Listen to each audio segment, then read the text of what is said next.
But I'm really excited about this talk. Paul Schertz is a friend. We've worked together over a long time, since the time he was a doctoral student at the University of Notre Dame. That was his second doctorate, following his doctorate in genetics from Harvard. So Paul just has a really interesting background that he brings to this work.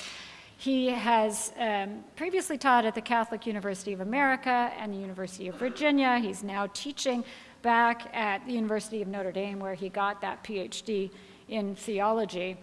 And his research examines the intersection of theology, science, medicine, and technology, with 3 books that in various ways address those intersections. Science and Christian Ethics from 2019, using Stoic virtue theory as a lens to examine the ways in which scientists are morally formed by the work that they do.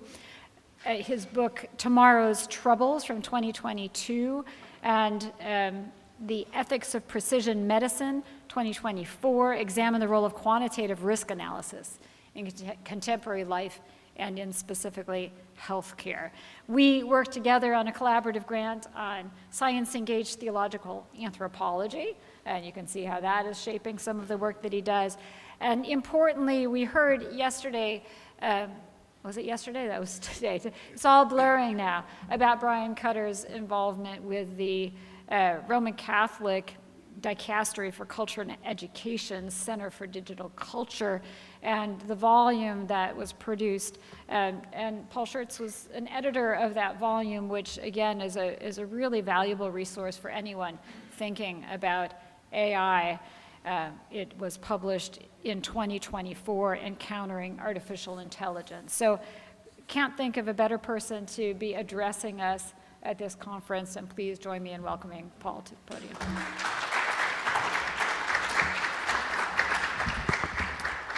Thank you, Jennifer, for that introduction. Thanks to all the organizers. This has been an amazing conference. Great speakers, great questions. I've really enjoyed my time here. And thanks to all of you for being here. Moral theologians have been particularly concerned about AI's threats to human agency, our ability to act freely in the world. As AI's use relentlessly expands, especially with the rise of generative AI, it may shrink the spheres of human action. The reasons for such concerns can be most clearly seen in the world of labor, since AI threatens to dramatically alter human work, as we heard in the last session. Market analysts paint bleak pictures of 300 million jobs under threat because of the new tools of automation made possible by AI. Optimists look to past examples of new jobs emerging in the wake of technologies. Maybe everyone who loses their jobs can become a prompt engineer. But pessimists point to a changed role of AI as a reason that may be unlikely. Previous rounds of automation over the last 200 years replaced human physical labor with new forms of cognitive labor. In contrast, AI now is coming for the cognitive jobs. Other scholars, like Frank Pasquale, hope that perhaps the effective labor of care can take the place of the lost jobs. But even in those roles, robots may be able to ape emotions with enough skill to replace people, since people are already engaging in seemingly deep relationships with grief bots and relational AI like Replica. Though many scholars argue that Friedrich Hayek's idea of a universal basic income can prevent material deprivation among displaced workers, the threat of replacement at work, along with other trends such as algorithmic governance, suggests a world with fewer avenues within which people can enact their agency. There's another perhaps worse danger than the loss of jobs from the perspective of moral theology, the loss of virtue. Virtues are character traits that enable us to act well. At least in the Aristotelian tradition of philosophical and theological understandings of action and ethics, we flourish by possessing virtues, good habits and dispositions, and then acting in line with them. This is the end of human life. The dispositions essential to flourishing can only be acquired through repeated action. The problem of AI is that when spheres of action like labor are lost, opportunities for moral formation also disappear. The effects of automation on dispositions is seen even in non-moral examples and even when jobs aren't lost. For example, workers can become de-skilled, losing capacities. This is seen among airplane pilots who can lose their flying skills through the overuse of autopilot, leading to crashes when they have to take over in emergencies. Computers tell doctors what to diagnose. Bots tell call center employees what to say. ChatGPT fills our students' blank page as they start to write their papers. In many situations, humans become merely the hands of the algorithms. One might ask whether we should be concerned about the loss of such abilities. After all, the birth of the automobile relieved most people of the need to learn the skill of horseback riding. But no one has seen that as a problem. Yet virtue ethicists like Alistair McIntyre, as well as theorists of craft like Matthew Crawford, have reminded us of the close connections between embodied practices like crafts and moral characteristics like virtue.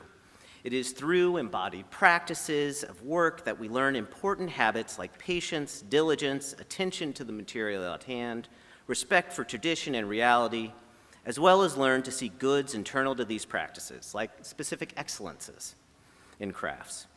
The removal of opportunities to form these kinds of habits in everyday practice endangers possibilities for moral education. That's why, in addition to the loss of practical abilities, the philosopher of technology, Shannon Valor, fears a concomitant moral deskilling in which we lose our moral characteristics, such as the capacity to care when robots relieve us of the need, or to make significant decisions as increasingly powerful AI systems are integrated into all tasks. The loss of moral skills like attention or care threatens virtues. Thus, AI endangers not merely employment, but meaningful employment, and all it brings in terms of moral formation. So my argument in this talk is that this threat is a theological problem. In the next section, I'm going to outline the theological stakes of agency, responsibility, and virtue from the specifically Catholic theological tradition. And I'm going to use Pope Francis's recent statements on AI as a place to take off on the importance of responsibility. I'm going to trace his positions to underlying commitments in theological anthropology, social teaching, and virtue ethics. Next, I'm going to argue that these problems arise in part from an ideology that has guided the design of AI applications towards emulating, simulating, and replacing humans through various kinds of automation. I'm going to contrast this replacement ideology with an alternative historical design option that seeks to augment rather than to replace human in various tasks, a design ideology that can better integrate the insights of virtue ethics.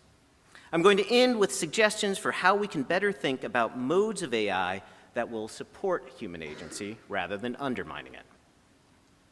Okay, to begin with the theological stakes of these issues, Pope Francis has repeatedly seen the danger of AI as in part the risk of a loss of responsibility, the loss of the ability to both chart our own decisions and to take ownership of those decisions. As he said in his address to the G7 leaders, quote, "Faced with the marvels of machines which seem to know how to choose independently, we should be very clear that decision-making, even when we are confronted with its sometimes dramatic and urgent aspects, must always be left to the human person.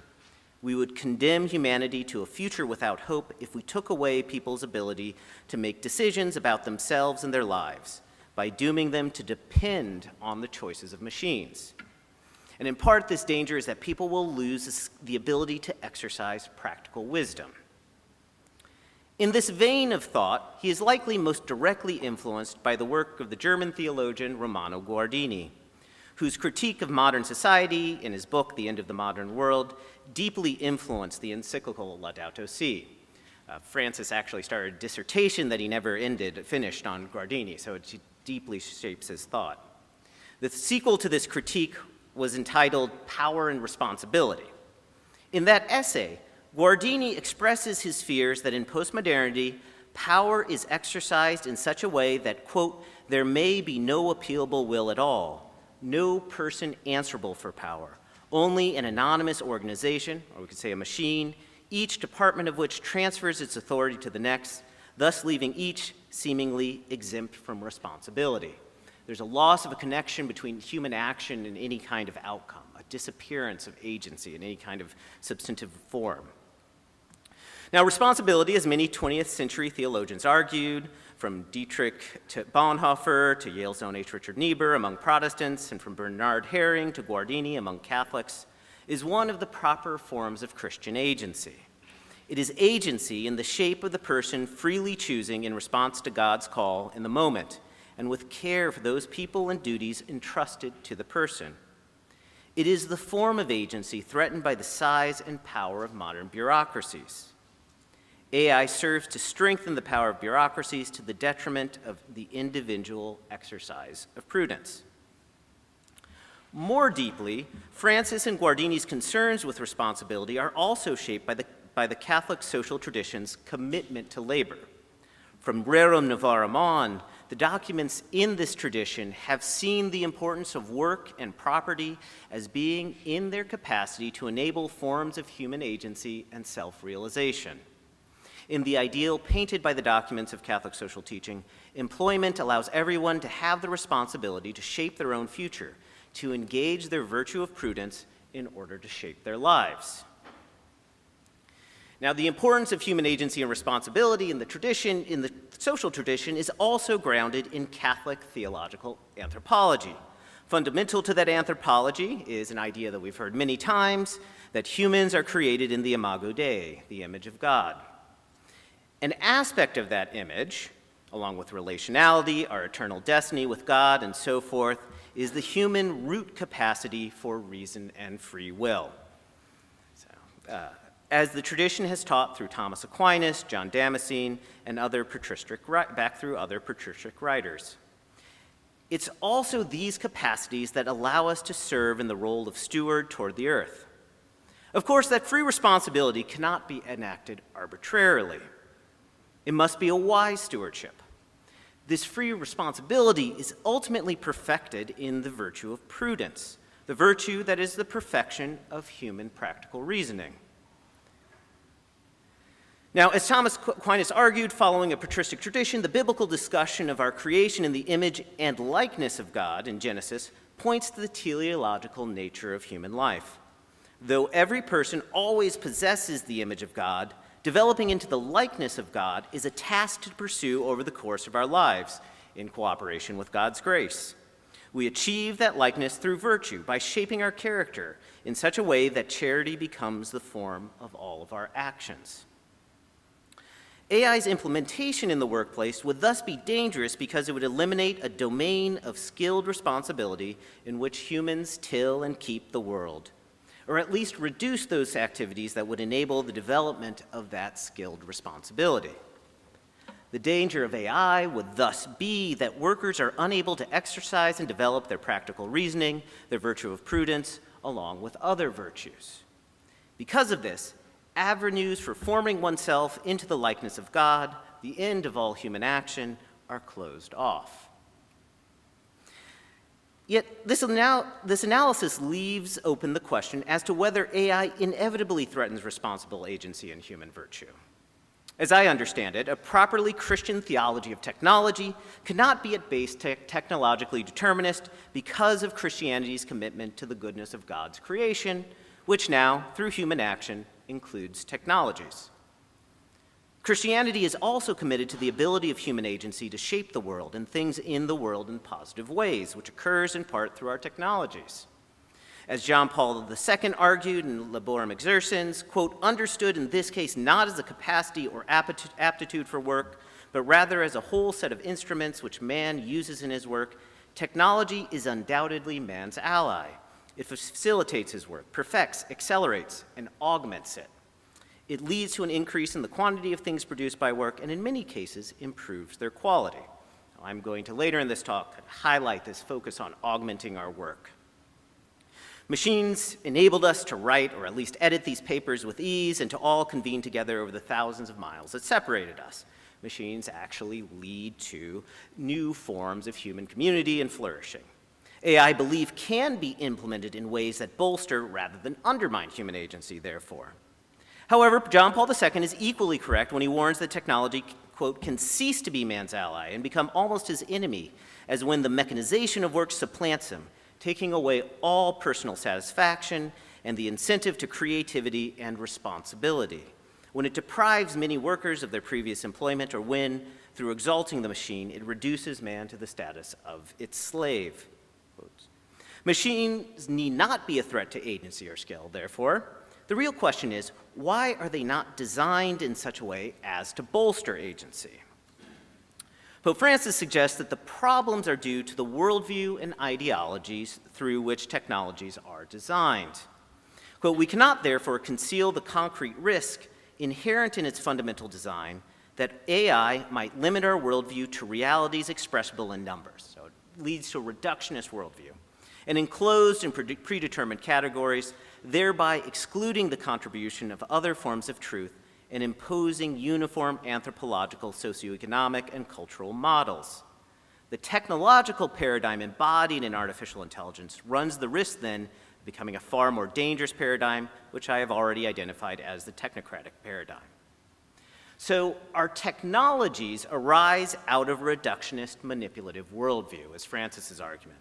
Once designed and implemented in a problematic way, technologies negatively shape our character, shape how we view the world. As Francis said, quote, the technological paradigm has become so dominant that it would be difficult to do without its resources, and even more difficult to utilize them without being dominated by their internal logic, end quote. This logic shapes character, shapes how we view and experience the world. Now, the goal of the rest of this talk is to describe the negative sources shaping contemporary AI and its effect on our agency. I suggest that the ideological roots of AI's threat to agencies lies in part in a design framework that has become predominant in computer science and which has not been fully addressed in theological writing. Design decisions are based in ideologies of the role of computers in society and the philosophical anthropology embedded in those ideologies. Now, in the rest of the talk, I want to trace two historical paradigms of computer design. The paradigm of AI as a simulation or replacement for people in the workplace through the automation of cognitive tasks, and a paradigm of computers made for human augmentation. And I would suggest that these paradigms potentially played a role in our current problems of work, virtue, and agency. The AI replacement paradigm looked to use computers to create an equivalent of humans through digital AI, and thus pointed to the eventual replacement of workers. It involves a reductionist understanding of human thought. In contrast, a second paradigm, human augmentation, saw computers as a way to expand human capabilities through an appropriately designed human-computer team. The first replacement paradigm seeks to copy human prudence in machines, while the latter augmentation paradigm seeks to enhance human abilities with a machine. My argument is that by recovering the latter framework, which has been less popular in the history of computer science, but I think it's become more popular amongst certain strains of the field of human-computer interaction, by recovering it, we might prevent many problems stemming from AI's implementation. This augmentation framework continues to be available through models of human-centered design, so it would be possible for ethicists to recover it and turn these design principles towards virtue. It too, though, is not sufficient unto itself to support a fully Christian anthropology. It needs to be supplemented and rethought in line with virtue ethics. Okay, but as a caveat before I begin the meat of the talk, I'm not denying that there are other sources for these problems other than how we design computers. So, power, for example. As labor historians like Harry Braverman have described, automation and standardization enabled managers to gain more control over workers and better predict workflow. We have seen this motivation toward control throughout industrial history, perhaps best in the managerial science of Taylorism. Note that this is a result of the action of managerial power rather than merely economic power, since Taylorism, hated though it was by workers, was perhaps even more popular in that workers' utopia, the Soviet Union, than it was in capitalist America, if that's possible. Business trends related to power and others like them are certainly contributors to our current problems of agency. But a less known source of this attack on agency is a fundamental design decisions in computer science itself. There are different paradigms of design that were debated among researchers at the dawn of the computer age and funded through DARPA, as the next sections of my talk will show. Okay, so I'm going to start by describing the AI replacement framework, which is the more familiar paradigm. A vision of AI as fundamentally equivalent to humans was already fully formulated by Alan Turing, the father of modern computers. through his vision of a Turing test for artificial intelligence, the famous imitation game. The rise of the field of AI saw this equivalency between human and machine intelligence. So, because in his 1950 article, Computing, Machinery, and Intelligence, he argued that there was no reason that computer intelligence should be distinguishable from human intelligence. In 1956, this vision was concretized in a research program at the Dartmouth Summer Research Project on Artificial Intelligence. The authors of that proposal, the founders of the field of AI, claimed that, quote, every aspect of learning or any other feature of intelligence can in principle be so precisely described that a machine can be made to simulate it. Since then, this vision has dominated the dreams of AI researchers, futurists, and others, even becoming a vision of superintelligence. Though the technologies have changed since the 1950s, with machine learning replacing the good old-fashioned AI of the Dartmouth Conference, the same mission still animates some of the most advanced AI research. OpenAI's charter states its mission as ensuring, quote, that artificial general intelligence, by which we mean highly autonomous systems that outperform humans at most economically valuable work, benefits all of humanity, end quote. The goal is to simulate and surpass human intelligence. This framework, when fully developed, implies all the detrimental effects on labor described above. There's little reason that an AI equivalent to us might not replace us, or that one superior to us should not replace cognitive workers, leaving us with less skilled portions of jobs that are harder for computers and robots. In other words, everyone would become the Amazon warehouse employees directed by computers.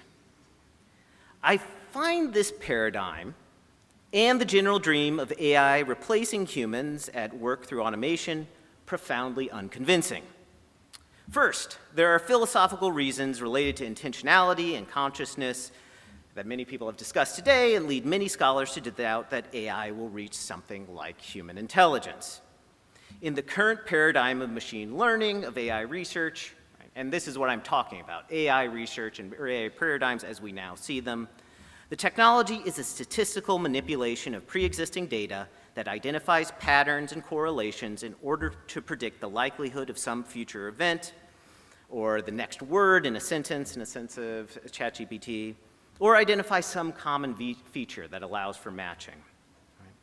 So, I mean, one of the first things when I entered this field 10 years ago, I remember a time when I was on a panel with an AI researcher, and she kept insisting AI is just statistics. And I researched it, and yes, she's correct. And that was very eye-opening to me because as a geneticist and somebody studying probability theory, I knew I could figure out about statistics. That's all it is statistics. Such a process bears little relation to human thought. Right? And I think John Searle's arguments, and more recently, and in a Christian vein, David Bentley Hart's to this effect, are very convincing. This kind of mode of thinking of statistical thought bears little relation to the personalist and Thomistic conceptions of human thought most prominent amongst Catholic theologians. Right? So note that I'm making a more limited claim, that not that AI reaching human intelligence is not possible, just that it would require a new paradigm of AI research and AI development to make it happen. I think some AI researchers are already admitting that we're reaching the end of kind of the road of the development of what we're having, this machine learning paradigm. For basic reasons of we're running out of data on one hand to run through the machines, but there's other problems with it. But I'm going to set aside those concerns for now. More importantly for my argument, the model of replacement is also historically incorrect. The historian and engineer David Mendel describes what he calls myths surrounding automation. These include the ideas of robots and automation fully replacing humans, as well as ideas that machines can operate with full autonomy. As Mendel and other scholars in human factors research describe in a series of case studies, most automated workplaces don't do away with human workers entirely. They just place a person in a task that people are profoundly unsuited for. Quote, automation changes the type of human involvement required and transforms but does not eliminate it. For any apparently autonomous system, we can always find the wrapper of human control that makes it useful and returns meaningful data, end quote. So for example, the human worker monitors a machine like a nuclear power plant to ensure that things don't go wrong. though human factors research shows that people can't maintain that level of attention for any period of time. Or the human worker double checks the output of a machine, as the radiologist will check the results of the AI mammogram reader, a role defeated by the human tending to complacently trust machines. Or the human worker is there to take over in case of emergency, which frequently fails, as in the case of pilots in the automated cockpit, becoming too disoriented or de-skilled to respond to emergency situations. And control room workers at 3 Mile Island, overwhelmed by the opacity of the reactor's complex systems and warning lights. Or the automation increases workload at the busiest times while decreasing it when the work demands are slower. In our own academic experience, we know that it is a foolish undergrad who turns in a generative AI written paper without editing it and checking the references. As the author and funder of much of the modern framework of computers, JCR Licklider, who I'll be returning to later in the talk, criticizes, in contemporary automation, people, quote, have been assigned tasks that prove difficult to automate more often than tasks at which they are particularly adept, end quote. In Mendel's example, quote, railroads were initially imagined to replace horses, but trains proved to be very poor horses. Railroads came into their own when people learned to do entirely new things with them, end quote. The AI replacement paradigm is ultimately a myth grounded in what Lewis Mumford calls the obstacle of animism. And this leads to bad workplace design and task distribution as we try to make computers that mimic the natural order of things, natural creatures. Finally, I think that the AI replacement paradigm plays into the theological dynamics of idolatry as described in the 10th chapter of Jeremiah or the 115th or 135th Psalm. As with idols, humans create an artifact through human skill and mistake its true origin, ascribing powers to it that it does not have. The eyes do not truly see, the ears do not truly hear. Yet these idols can warp our social systems and work environment, transforming our dispositions and worship. Idolatry ends with workers who do not see or hear, and so on. By malforming social situations, the AI replacement paradigm undermines virtues like prudence. It aims to promote machines that are fully agentic, yet this is a myth. The machines need people to interact with them and ensure their smooth functioning. Yet the AI users themselves have become more machine-like, losing the opportunities to develop their skills and the traits necessary for responsible agency. They only see and hear through the machine. There are better ways to think of AI program design, ones that take into account technological systems' effects on their users. That's the goal of human-computer interaction research, or human-centered design. In regard to AI, a related research program, that of human augmentation, was long seen as a competitor to the more dominant AI replacement paradigm. It all begins in December 1950 when the engineer Douglas Engelbart had a vision of the future of computers. And his vision was, apparently this just came to him as he was sitting there. He saw himself sitting in front of a large computer screen full of different symbols. He would create a workstation for organizing all of the information and communications needed for any given project. Quote, end quote. In this vision, computers would increase, quote, the capability of man to approach complex problem situations, to gain comprehension, to suit his particular needs, and to derive solutions to problems. So we had this fully formed visions of the modern kind of workstation. Instead of AGI replacing humans, computers would complement truly human skills like creating definitions, goal setting, and planning. They would complement these human skills with their own computer specializations like speed and repetition. They would be a team, or the computer would be a specialized tool. It would extend human intelligence so that workers could think more easily or in new ways. This vision led Engelbart to focus on the interface between computers and humans and how these could be optimized to help workers use computers better. The question of interface was largely ignored by the AI replacement paradigm because these researchers saw a future in which humans would have little role. Yet because of its focus on the interface, Engelbart's Augmented Human Intellect Research Center at Stanford provided the roots of most of the aspects of computers that make them so useful today. Things like graphical user interfaces, the mouse, word processors. These were in fact the fruits of the human augmentation paradigm that were unveiled at the mother of all demos in 1968. At that 90-minute presentation, Engelbart showed many of the aspects of our own computers: video conferencing, the mouse, Windows, word processing that had hypertext, and on and on. His work and his workers drove the innovation that Xerox PARC's lab adopted and implemented, and that in turn inspired Apple's Mac II and that company's general focus on design. It was this paradigm that actually gave us effective computers. This design paradigm could still function to enable better technology design today. In the case of AI, this approach is related to a human-centered design that does not think of robots as semi-humans, but instead argues that AI programs should be optimized to perform their own specialized tasks. So the human-computer interaction researcher Ben Schneiderman, for example, doesn't think robots should have human-like forms. He thinks that's a fundamental mistake. Most centrally, this approach highlights the importance of design, of thinking about how humans will actually use a machine and how to help them use the machine better. And this is where theological ethics enters.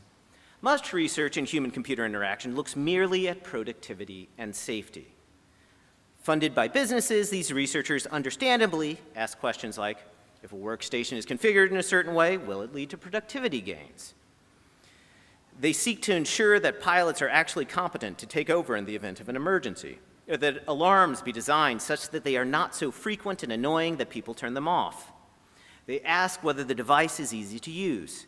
These are important and valuable questions. Yet design questions can also turn on ethics. As Shannon Valor suggested in a different context in an important article analyzing moral descaling, one could ask questions like, will this design contribute to a flourishing life? Can this device aid in attention? Will this device help develop wisdom?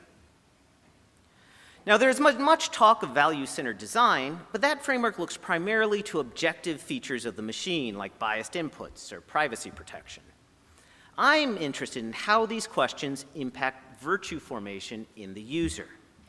To take the example of AI-managed computer decision support systems, so these are the systems that actually help people make decisions, that suggest outcomes, things like that.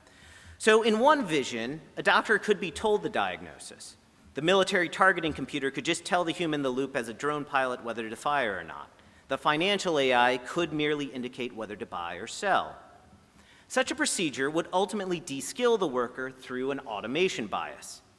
In the AI replacement paradigm, these decisions could just as well be automated with no human in the loop. Alternatively, however, these programs could provide a range of relevant data to inform a decision. Margins of error in its calculations, points that the agent might not have considered, or how its recommendations relate to other common responses. Through such prompting, by providing more rather than less information, the systems would support the development and engagement of the virtue of prudence.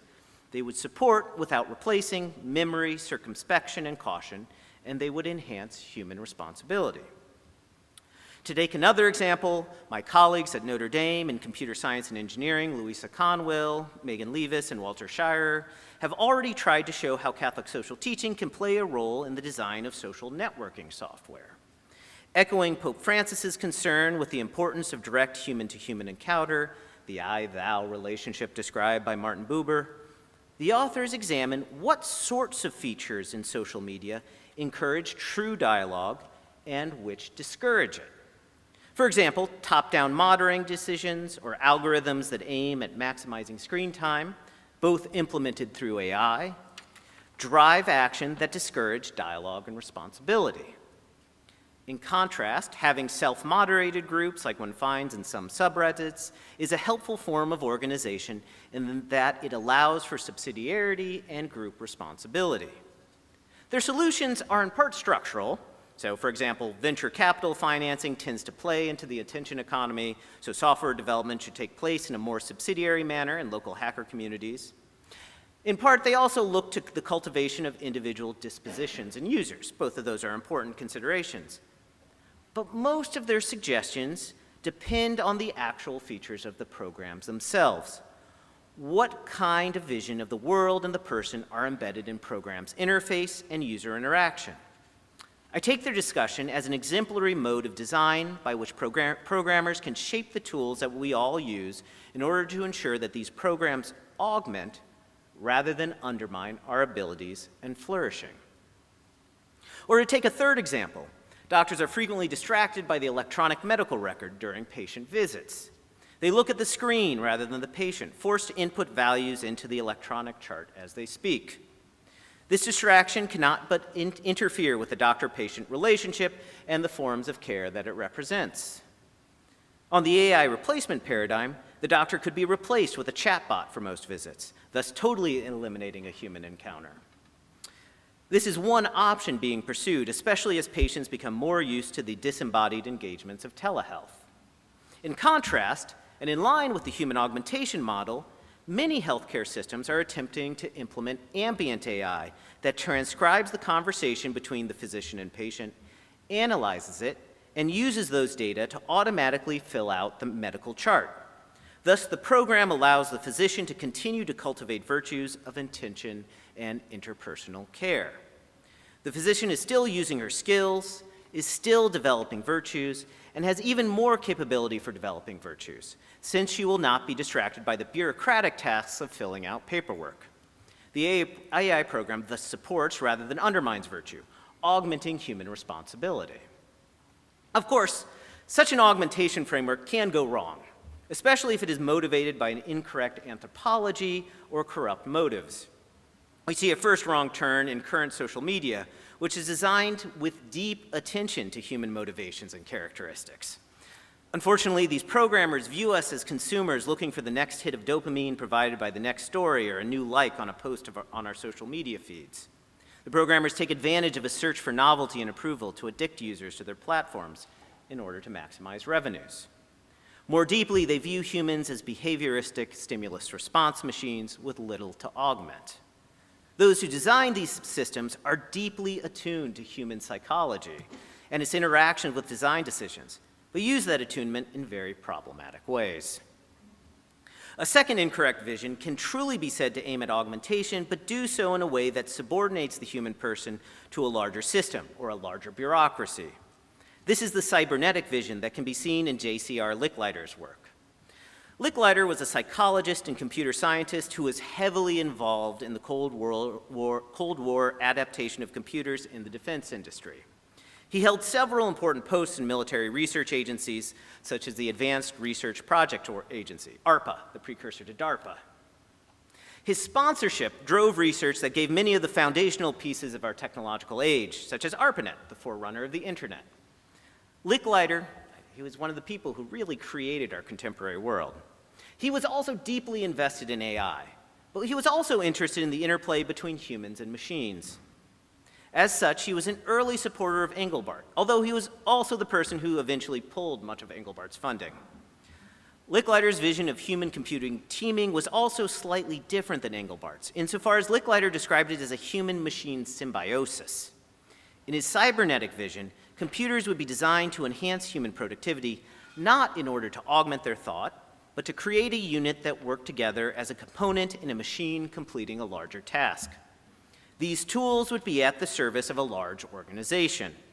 As Neil Postman argued in his book Technopoly, computers became a tool to interpolate workers into bureaucratic structures so that they serve those structures' ends. Humans and machines work together, augment each other's work, but the unit serves as merely a cog in the larger machine. Moreover, Licklider envisioned human workers as only necessary in the interim before true AGI. Other scholars have criticized this form of augmentation. For example, many scholars have called for human-AI teaming, so-called centers, frequently in military contexts, with the human in the loop serving as the directive head and the AI providing the workhorse body. This would seem to be the model of human augmentation. However, Robert Sparrow and Adam Henschke point out that these teams could just as easily become minotaurs, with de-skilled, complacent workers directed by AI programs. There is thus a zone in which augmentation can slide into subordination, especially when the focus on individual excellence, responsibility, and virtue is lost in favor of large organizational goals. Evgeny Morozov has similarly criticized the human augmentation favored by Licklider as serving merely the productionist goals of those in power. And Morozov has instead called for a human enhancement paradigm. Yet the enhancement vision, as currently implemented, can lead to a third incorrect vision of the augmentation paradigm, insofar as it becomes a transhumanist vision. So Morozov isn't actually thinking of transhumanism. He's thinking of this how enhancement was defined by a small subgroup of researchers in the 1960s running what was called the Environmental Ecology Lab. Now, transhumanism, rather than thinking of AI and humans as each having distinctive strength, these transhumanist enhancement enthusiasts tend to envision humans as merely substandard versions of machines. Humans are weak, according to transhumanists. They get things wrong. They are finite. They despise this evidence of our limitation and seek to transcend ourselves through technology. In so doing, these transhumanist thinkers ignore the phenomenological differences that exist between human capacities and the analogous computer capacities. Instead, they interpret human capacities as similarly being merely a manipulation of data. For example, memory for the transhumanists, rather than being a complex faculty of reinterpretation and re-experience of the past, becomes merely information storage and retrieval. Thought, rather than interpretation and intellection, the grasping of reality, becomes mere processing power. Creativity, rather than being the insight brought about by deep reflection and encounter with reality, becomes merely remixing previous bits of data. The body, rather than an integral part of the self, becomes merely the current hardware for our subjective software. The transhumanist enhancement program forgets the nature of the person and the true experiences of human life in order to translate them into machine terms. Thus, augmentation under the transhumanist enhancement vision becomes a human merging with machines, a transformation of human existence. It provides no distinctly human role and thus no distinctly human goods.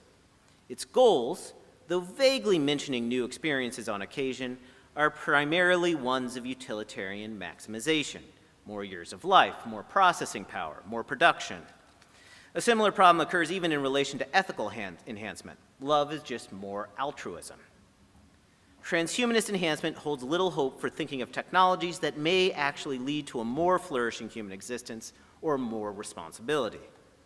This enhancement model stands in contrast to Engelbart's original vision for augmentation, which did not aim at changing human intelligence. As he states, quote, accepting the term intelligence amplification does not imply any attempt to increase native human intelligence. We will have amplified the intelligence of the human by organizing his intellectual capabilities into higher levels of synergistic structuring, end quote. Rather than enhancement, he sought to render human and machine capabilities into a synergistic structure. Now, those three misfires suggest why the human augmentation program requires ethical reflection. It goes wrong when operating with an incorrect theological anthropology.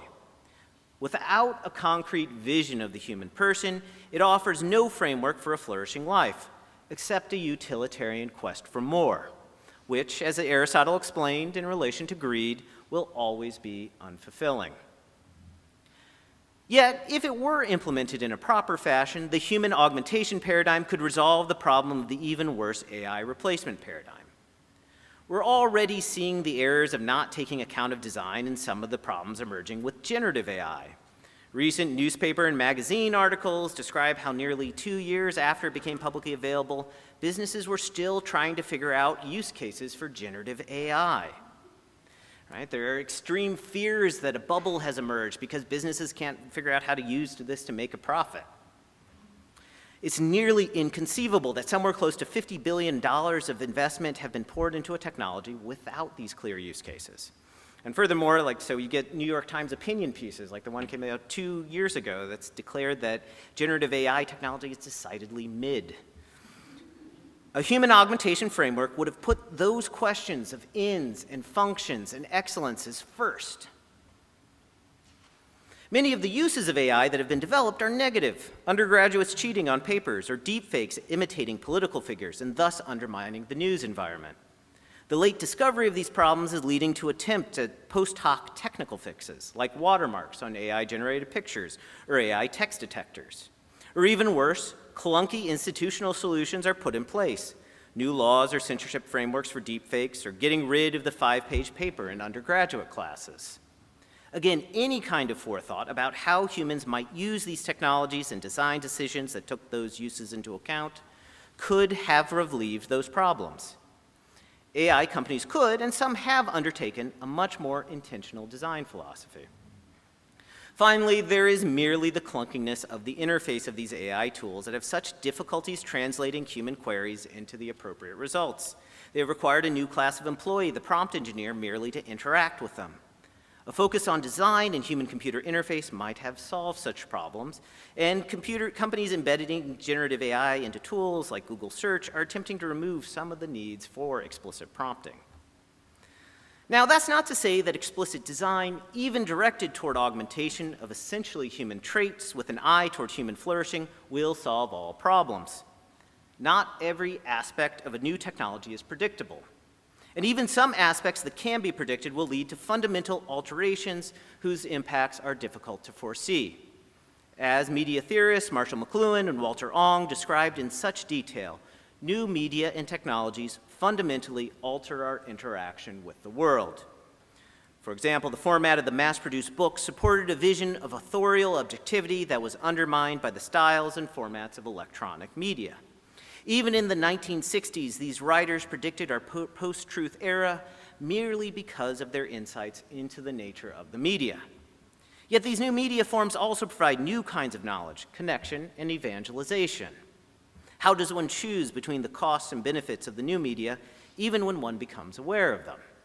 Since they affect us so deeply, each medium proposes new forms of human life that must be carefully adjudicated. Similarly, Engelbart describes how his new machine will alter writing and logic. The text editor he sought to create meant that writing no longer needed to take place in a linear mode, from outline to draft to final piece. People could be continually writing and editing with large blocks of text move from place to place with greater ease. So we've seen a fundamental shift in how we actually write our texts.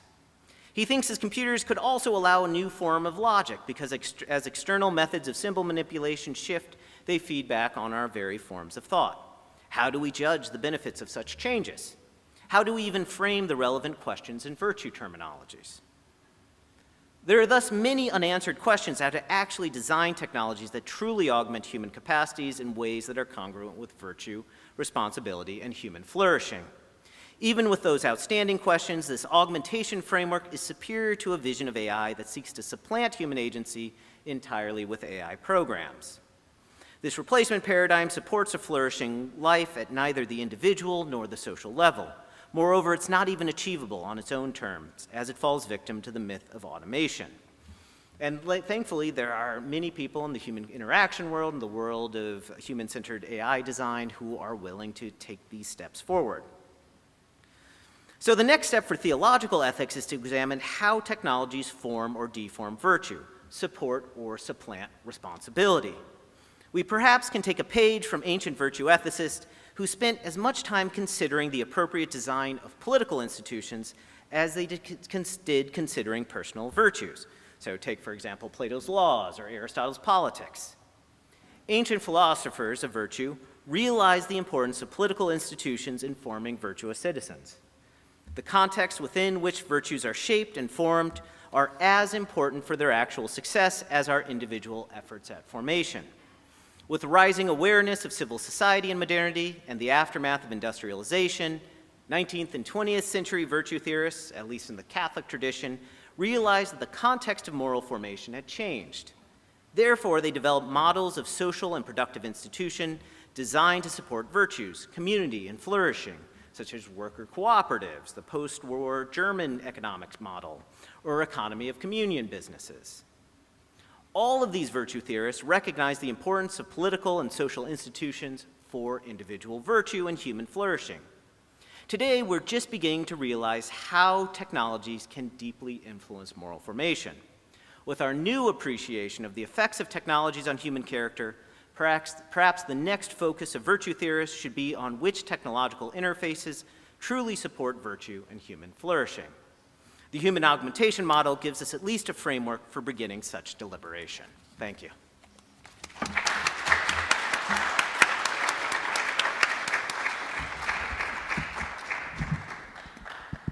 Thank you very much. Lots of ideas here to delve into. So happy to take questions. Manuel?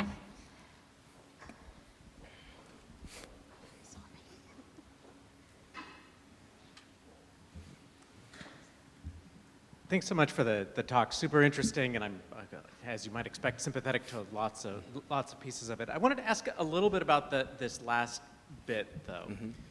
So one of the kinds of challenges, I think, for those of us that are worried about this space, about the relationship of individuals to the technology, and I take it most of us in this room are concerned about that. I guess I wonder a little bit about the extent to which we can pull off these projects of social engineering about the relationship of the technology to the person.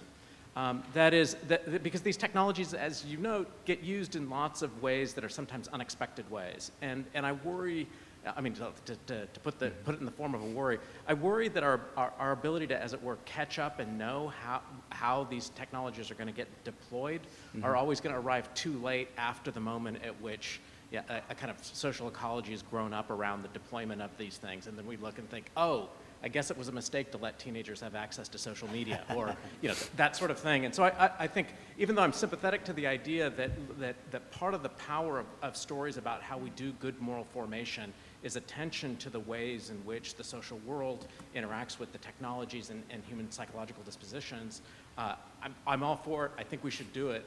I worry, so I'm hoping you'll tell me that I shouldn't be worried about this problem, that our knowledge is always lagging behind our ability to predict how the technology is going to get used.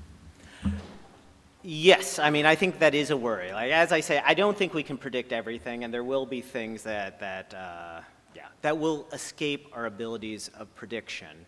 But I also don't think that we need to be, I mean,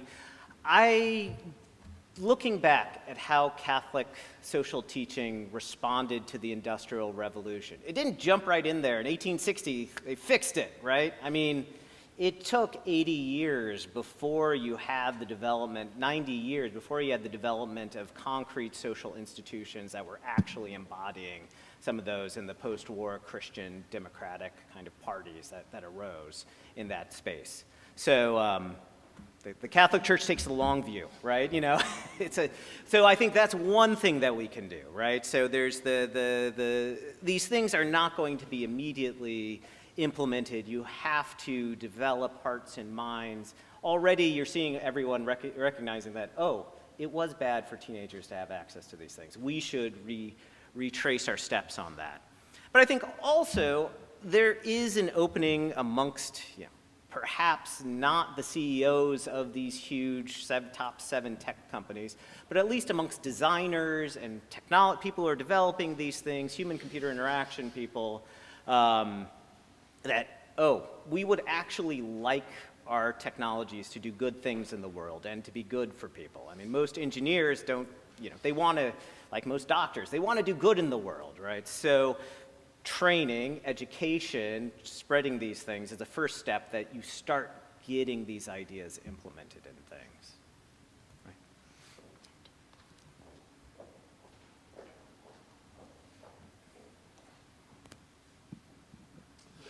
Thank you for reminding us that Pope Francis has been on this now for a good dozen years, and I, for one, appreciate his leadership, and in many cases, with the help of people such as you, it's been made a real, genuine contribution.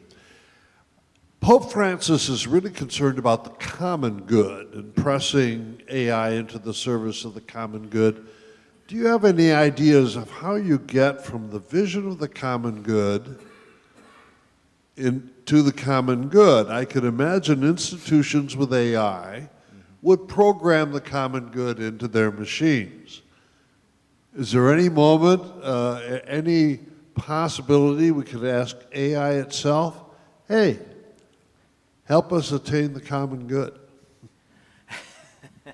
Yeah, I mean, so I think we have to be careful when we think of the common good, not to think of like an aggregate of goods and services and things like that. I mean, how Gaudium et Spes defines the common good is the sum conditions of social, I'm going to forget the exact quote, but the sum of conditions of social life that enable human flourishing.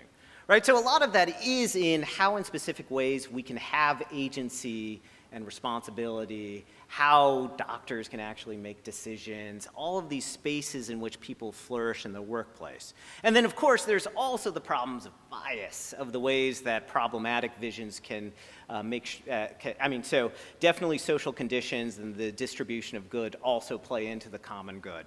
So, and the aggregate kind of distribution of good. So, I mean, I think looking in at where bias is playing out in AI is also very important. But I think that is one that I think that has wider acceptance of looking at least in the AI ethics community.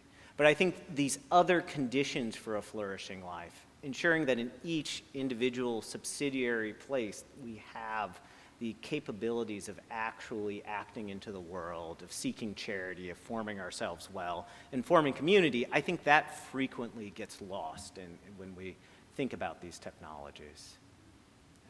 Up here, Bill Schweiger.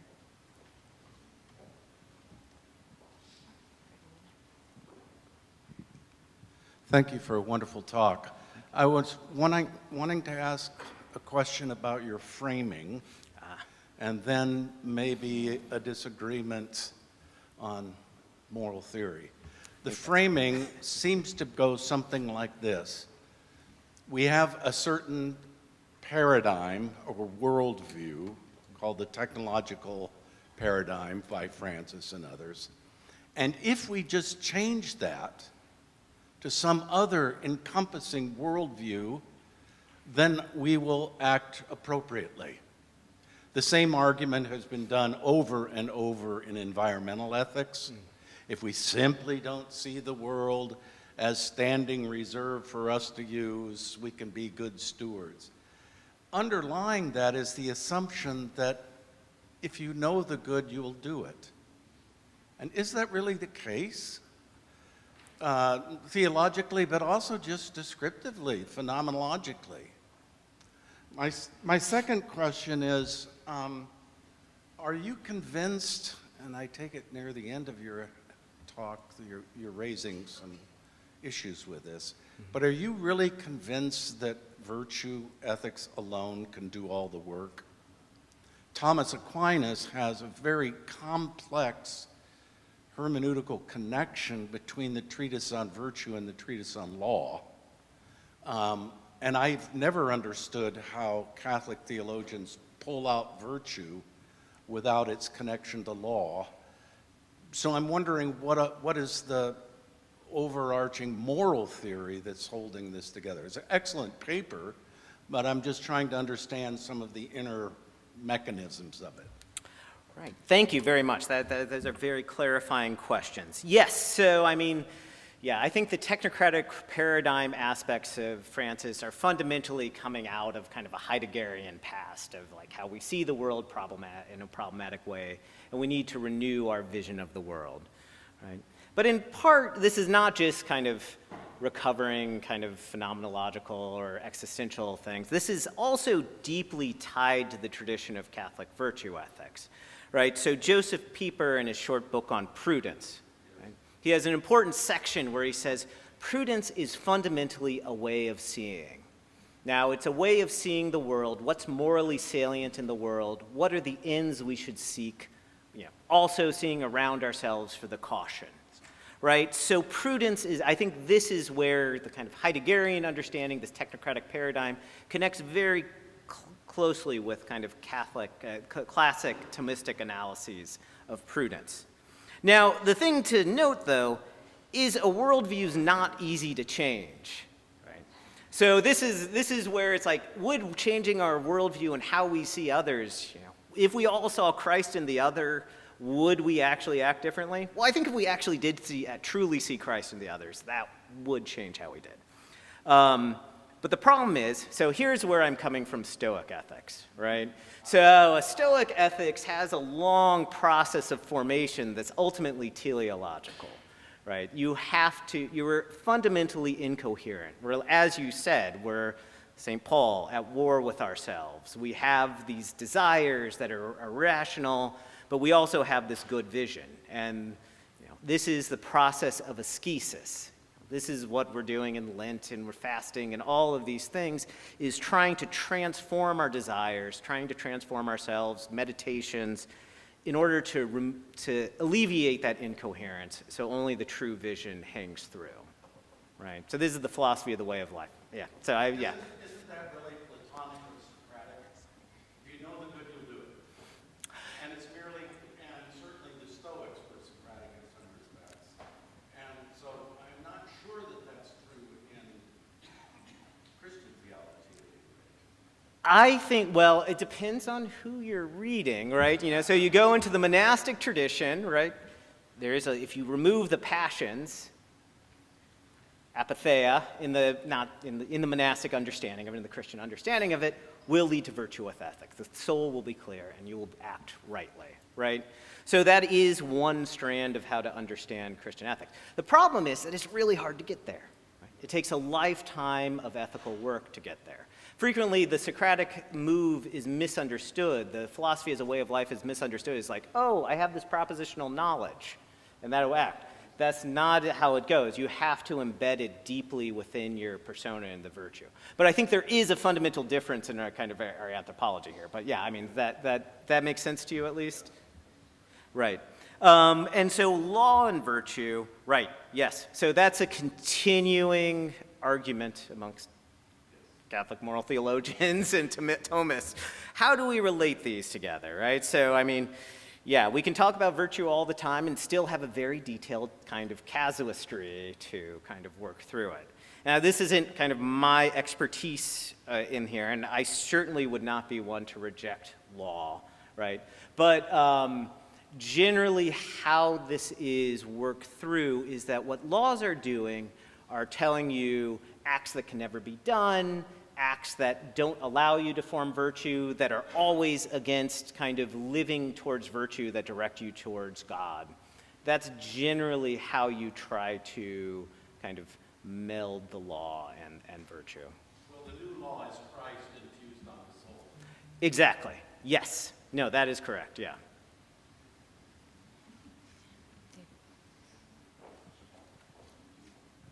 I just want to jump on that and add to it because, I mean, there is a sense in which law, the connection between law and virtue, law can have not only negative restraining functions, but also positive virtue-forming functions. Right. And one place to think about this, and I'm wondering if you've thought about it maybe a little more specifically, with the kinds of things you're thinking about in terms of design. Mm-hmm. So a lot of the AI law that's coming out now is really, a lot of it is about thinking through design. Right. And building in things like, you know, like human oversight or notice or other features like that. In the U.S., we run into a little bit of First Amendment issues there sometimes, but I mean, can you think of some specific ways where a legal or policy requirement as to design might help foster the sorts of virtues you're thinking about? Yes, I'm completely open to legal and regulatory kind of policies. My fear is that frequently when people do this legal design and regulatory framework, they're not actually thinking about the applied aspect of how this actually plays out in human-computer interaction, right? So you have a human in the loop, but if the humans in the loop are always going to be open to automation bias or kind of automation complacency, and that's not going to do you anything. It's better to go back and like redesign the system than to rely on say, well, we've got a human in the loop, right? So you just get like, you know, kind of this ethics washing by saying, look, there's a guy there, it's okay. I think this is also a lot of laws will try to say that, you know, you should not have a biased program or regulation. Now, I do a lot of stuff on the statistics of medical trials and trying to find in observational trials how to figure out correlations between what's causing things. That's tremendously difficult to go back and figure out, is something biased? Is this incorrect? Like, I think that's going to be an intractable problem. Better to start out thinking about how do we design programs that aren't biased, which is always going to be very specific to individual situations and hard to do at the level of general laws.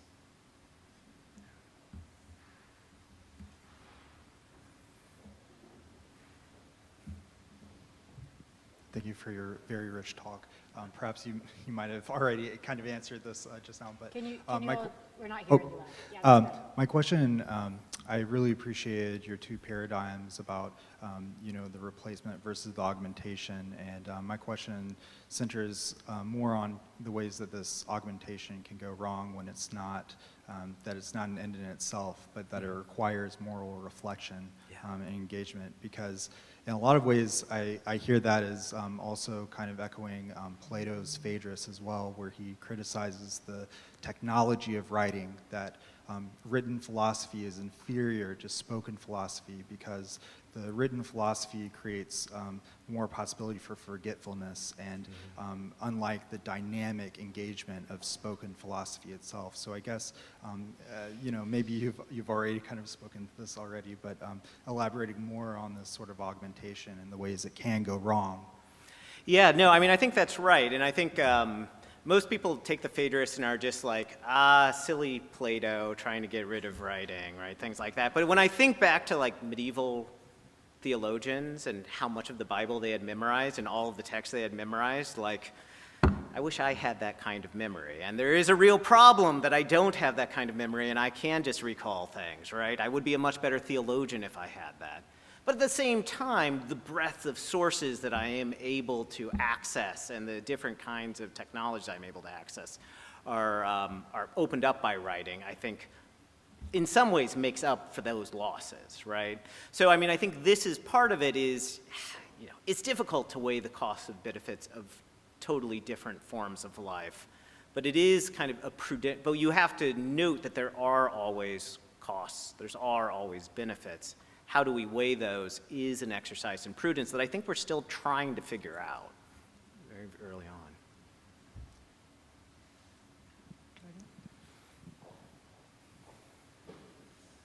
Thank you for a really wonderful talk. This question is, I think, a bit of a background question, maybe a generalization of the question that was just asked. It seemed like two interesting tensions that were in the talk were, on the one hand, the sort of tension between a replacement ideology of technology versus the augmentation version of that. And on the other hand, a valorization of like products or end states or consequences on the one hand, and maybe like activity on the other hand.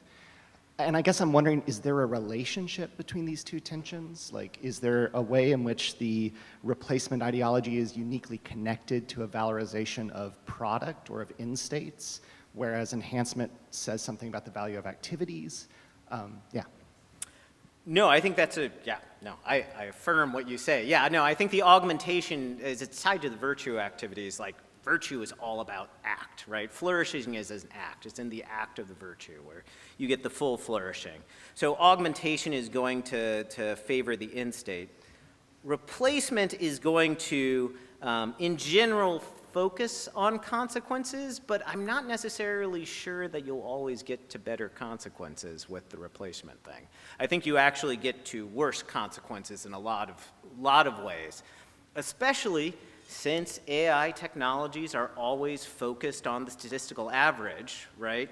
Once you're in a large enough population where you're going to have a lot of people lying on those outset, you're going to have a lot of people who won't fit, right? You're going to get the wrong answer from the AI, and it's really going to need that human judgment. So here I'm always thinking of medicine, like as my example, but you're going to need the human judgment, the human compassion kind of engagement coming in there to figure out the best way forward.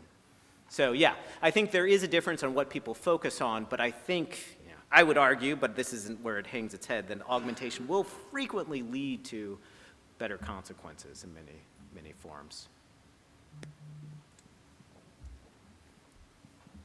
Yeah, thanks so much. That was a really rich paper. Really enjoyed it. I think my question is maybe similar to Professor Schweiker's in that, with the augmentation model, it seems to be a model in which you're talking about a difficult process of individual formation in the virtues. And I guess, if you're taking into account a wider context in which you're part of all kinds of other organizations and institutions that aren't working, aren't promoting that, I'm not quite sure of the kind of efficacy, if you want, for using productive terminology, of using AI in these fashions for, if you're talking about individual purposes of self-formation in a virtue-oriented direction.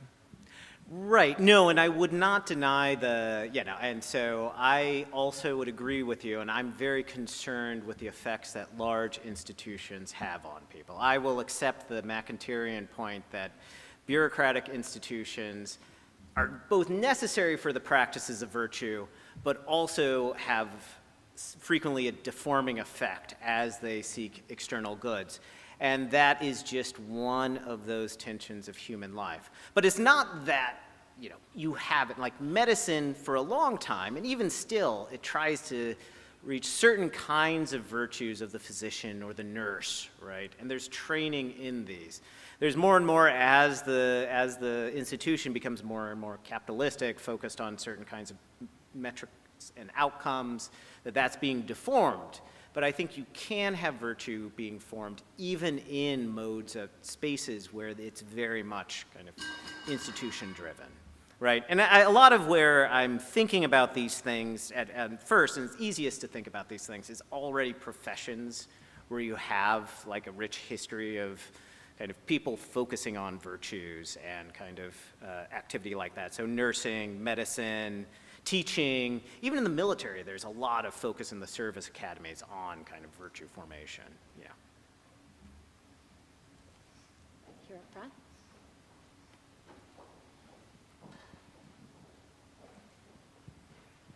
Thank you. I have two different questions, and so I guess you're welcome to answer whatever is interesting to you. The first is your description of work, and I would, as someone who does work, would love for it to always be integrating and conducive to my flourishing and habituating me for virtue.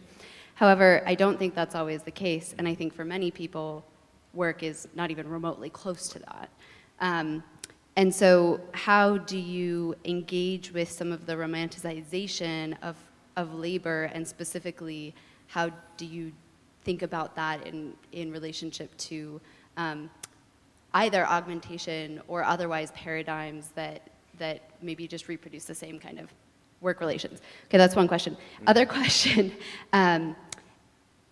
related but different, the distinction you're drawing out here, you were very careful to position this entirely in the concept, in the domain of work. And I was recently speaking with a friend who's moving to Boston, and he's like one of the best men I know, and he really wants to meet someone and get married and have kids. And he said, I'd love to meet someone in person, but it's actually impossible to do that now because of dating apps. And would you think of a dating app along the lines of your augmentation of the dating process, or are you thinking of dating apps in another way? So does this translate outside of the workplace in terms of your description there? Yeah, I mean, I think there are ways that it can translate outside of the workplace. Dating apps would not be one of the places where I would translate it, yes. I mean, I think this is where you also have to think about what is the appropriate response to these things. I would say communities, parishes. From a Christian perspective, parish would be the place to kind of form these things, or other forms of communal interaction, family, these kinds of things. Yes, you should set him up, yeah. No, this is the traditional, the classic way of doing these things. So no, I mean, this isn't going to work. I mean, this is part of also a design decision, is you have to figure out, can you actually enhance virtue in this space with this technology? And there's going to be a lot of cases where, no, this is just not the space for these things. I think psychotherapy is one of those places where we probably shouldn't have chatbots doing it, right? You should probably need I mean, this is Weizenbaum's whole kind of argument in his classic text on these things. There are just some areas of human life where the kind of interactions are so important that AI is inappropriate. The romanticization of work. Yeah, no, I mean, a lot of work is not good. A lot of even professional work is not good, right? Maybe even more professional work than in the crafts, right? It's not good. So this is where, I mean, and if you get Catholic social teaching was always about dignity of work, not necessarily as it exists each and every time. I mean, it is dignified to work in order to support oneself, right? There's a dignity in the worker. Sometimes the working environment does not support that worker, right? And so therefore there is a necessity for the transformation of workplaces through regulation, through law, through unions, through all of these kinds of settings so that we can get somewhere. I think making sure we have the right technologies in workplace is one part of that kind of creating a dignified workplace. I mean, you know, always, if you look at the founders of Catholic social teaching, they're looking back to this guild formation as their ideal, right? And that's where the cooperatives come from, joint ownership, these kinds of things. Whether that's fully realizable in the modern society, one can hope, but it is, it's something to work for rather than realize now. And even in fulfilling jobs, there's going to be moments that are real suffering, real difficulty, really unpleasant.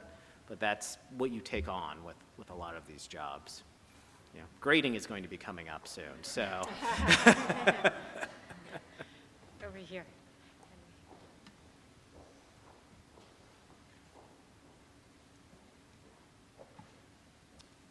If we were to advocate to the larger culture for your augmentation model, rightly applied versus a replacement model, I imagine one source of pushback would be that the machine performance will outperform even human augmented performance. So to take the case of, let's say, self-driving cars, where the number of deaths per human deaths because of accidents is said it's too many, and we can reduce that by taking humans out of the driver's seat. How might you start to answer that type of objection? Right. Well, a lot of these ideas of how these things are going to be so much better are very speculative and based on small sample sizes, I think. Like, we speculate that these things are going to make everything much safer. We're not sure. Like, so a lot of people put the medical examples out there, the mammogram detection kind of things as like the idea. Look, it's so much better than people, right? Or it's better than people. Well, there's a lot of debate about mammograms doing overdiagnosis already. And to actually test these things, you need a 10-year study of overall survival rates between the AI and the doctor-generated version or people who didn't go through it. Do you see a tech company investing in a 10-year study for like one program that it's doing? No, they're not going to do that. And the technology will have changed over the course of 5 years. So I don't think we'll ever actually have the data on a lot of these things to see if they're actually more effective. Self-driving cars, if you put safety, but then also you have the problem of hacking, you have all kinds of system problems and dangers that arise with these things. And frequently you also have to, get pedestrians off the road for this actually, or have it just be at slow speeds for it actually to work out with the safety. So that would be kind of a lot of these ideas of, well, it's going to be so much better. Well, these are speculative, right? So. I have maybe a different version of that question. So you seem relatively optimistic about human-centered design alternatives being a whole lot better for us and possible to create. But there is the question of how, do they have the capacity to catch on, let's say, and edge out the alternatives, given that the alternatives are designed to addict us, designed to extract profits, designed by companies that have massive power and influence and so on. So it's really a how question of how to get this out there so that it's actually having an effect, being implemented. Oh yeah, well, I mean, I think, I'm not somebody who's very good at translating things into policies and actions. I'm a theologian. I think about stuff. I don't actually do things. I mean, come on. No, so how do we get it to catch on? Well, A, I think there's you collaborate with the people in this community that are trying to do it and give them some support. B, publicize it so more of the public knows it. I mean, people are willing to take things that are better for them, right? There's lots of people who have given up certain elements of social media or have taken like gone back to the flip phone. Lots of people realize when things are actually not healthy for them and they would rather go to a different different model. Especially if you go into professional communities, lots of doctors are pushing back, and health systems are trying to retain people because of burnout. These systems are miserable for people. So, I mean, I think there are places to go that way. And I mean, and I think fundamentally, you can only do what you can do, right? As Christians, you have to accept that it doesn't fully depend on us to like make sure everything works, right? You can try to do the good action, move out there, but ultimately, yeah, it's up to providence.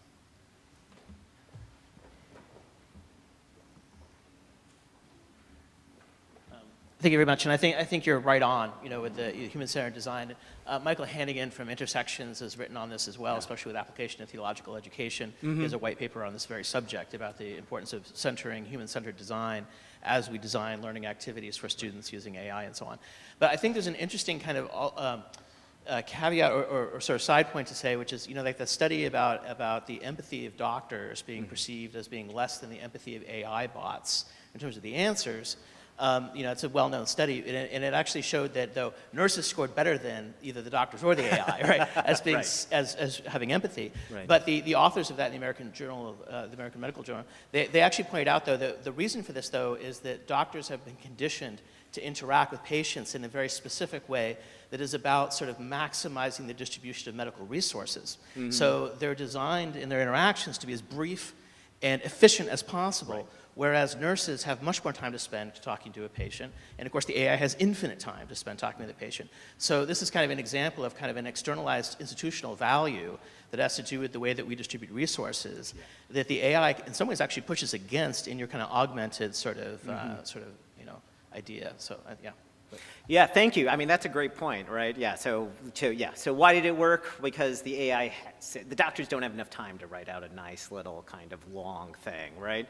And part of this is AI, you know, doctors just don't have much time with patients, right? As you say. And part of that is due to computerized scheduling, trying to optimize doctors' design. You already have AI playing in their way in there to kind of bring the most out of like the medical workforce, right? So it is these institutional pressures that I think have already undermined doctors. And I think there's a lot of way when you think of medical education that it's not really being done as well as it was in the past. There's some important studies showing that doctors' empathy are actually declining over a course of medical education as they get, you know, kind of socialized into these institutional pressures. So yes, I think if we step back and provide people with more time so they can take that responsibility, that would help out with a lot of these things. As an academic, we hope professors are not trained for optimization in quite the same way doctors are. Chloe, Starr.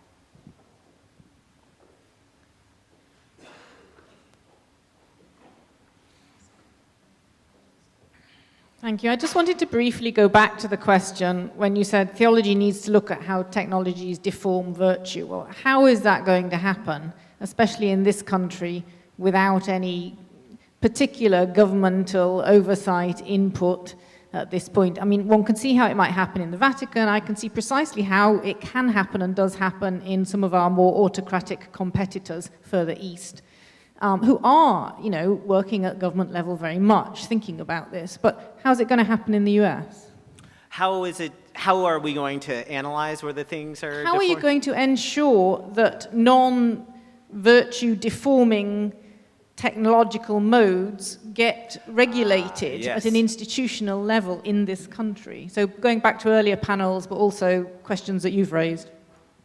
Yeah, no, I mean, so most of how things have happened in the US is through professional organizations setting standards. For example, CHAI is this group, Coalition for Health AI, I think. So they've been they're a coalition of a whole bunch of the top health systems and academic medical centers that have been trying to set certain standards that every AI should meet, right? And so these are technical efficiency standards. They're just the principles of like, and bias and things like that. But there is a way that if you could, you know, affect health systems, you could at these higher levels of professional organizations, those kinds of best practices can filter down, right? So best practices is frequently how these things are done.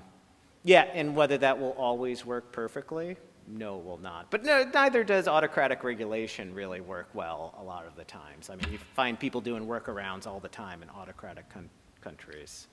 There's actually some interesting work that's been done that has tried to suggest that software engineers could become professionalized in this way, and then they would have professional standards for self-regulation.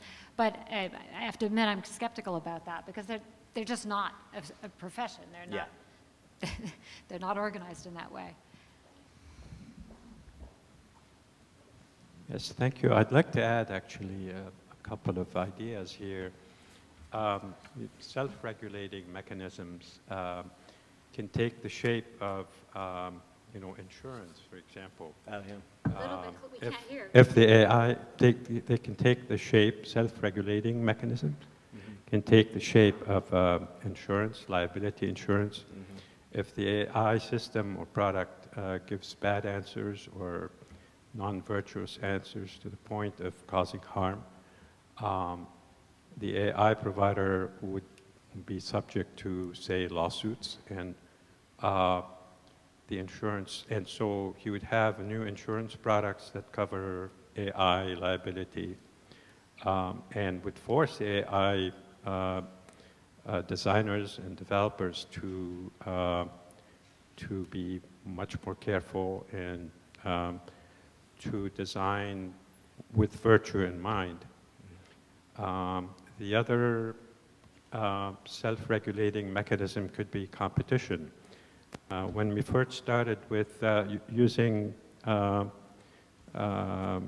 browsers, we had, web search engines. We had Google, we had Bing, we had Yahoo, we had many.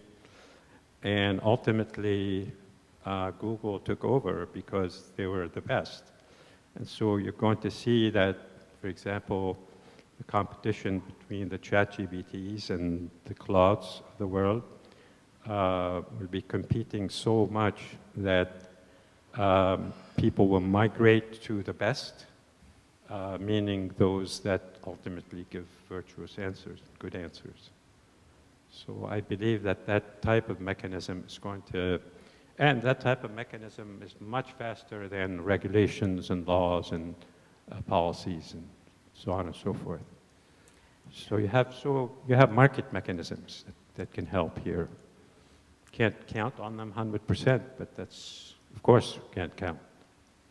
I mean, I think, sometimes market mechanisms will lead to virtuous performance. That's I'm less likely to kind of depend on. I would say that it would be more on the employment side of things. So health systems are deeply troubled by burnout and lack of having healthy, happy employees. And this is happening all over our society of people not staying in work. So saying, you're not going to have a miserable job is a real kind of benefit in these things. And I think also, my siblings are lawyers, and the people at Notre Dame Law School are doing a lot of stuff on AI and technology. And so, I know a lot of lawyers who are like, torts, lawsuits are really going to be what it is. You don't have to worry about regulation. The lawyers are going to come in and just kind of clean slate. I mean, I think we see this with copyright, right? You get a couple of lawsuits about copyright infringement of these generative AIs, and companies are trying to do stuff and license data and things like that. But I do think liability can cut the other way, though, too, right? So you also have fears. So I keep going back to the medical examples because that's what I know best. But you have fears that doctors and nurses won't be able to object to AI decisions because that will make them more liable for malpractice suits, right? So that is what we have to prevent against in the legal system, is this enforcement of this idea that AI is the best and therefore you should just follow it, right? Because that could have a real degrading effect. Well, this has been a wonderful talk and a very rich conversation. We're going to thank Paul in a moment, and before we have our coffee break, I want to just take a little bit of time. There are all sorts of fascinating people here doing all sorts of interesting work related to AI. If you would like to just introduce yourself to the group and tell us what kind of work you're involved in, it would make for a better coffee break, right? Because you could have conversations with people that you haven't yet met. So we have the mics. If you just raise your hand, if you'd like to introduce yourself and say something about the work you do, please do. We can start over here with Nicholas. I can also run a mic, so if there's somebody else here, I can get a... Since I'm the one who asked for this, I should probably go first. I'm Nicholas Knisely. I'm an Episcopal bishop and the lead bishop for science and AI in the Episcopal Church. I'm also part of the AI task force for the Episcopal Church, where we're working on developing a theological response to these questions and guidelines for how AI should be ethically used legally and in parish settings. So if there's anyone else here from a denomination who's working on similar kinds of things, I'd love to connect with you because I think it's one of those things where we ought to be working together. Thank you. Tay Moss, I'm in Toronto, Canada. I'm also ordained as an Episcopal priest, but I work in the Anglican Church of Canada now, as well as in the United Church of Canada system. I do a lot of education technology stuff, so I'm at that intersection of making the AI tools, using principles of human-centered design to augment instructive activity rather than replace it. So if that's something you're interested in, talk to me. I also do a lot of research on that subject, and specifically this summer I'm doing a large research project with a staff of 7 people doing analysis of a large data set to sort of study the rhetoric of human-AI conversations around theology, to kind of pull out some insights about just what's happening here in these conversations. What are people asking about? What is the nature of the interaction, and how are people persuaded or not persuaded, and things like this. So good to be here. Hi, Dave Opterbeck. I teach at Seton Hall University Law School. I'm a law professor and a theologian. So writing in these spaces, but also doing a lot of kind of on-the-ground work on the very legal issues that we've been talking about here.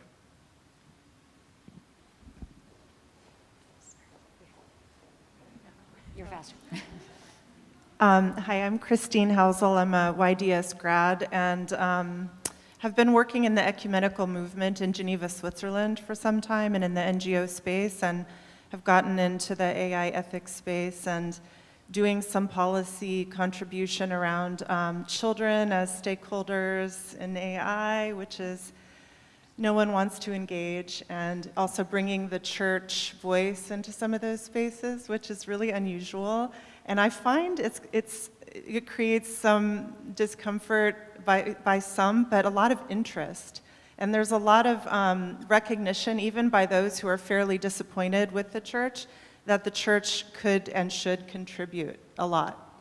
And so I'm exploring that. And I'm the former General Secretary of the World Student Christian Federation, and I'm exploring how we can strategize with young adults to play a role in helping equip the church to play its role, among other things.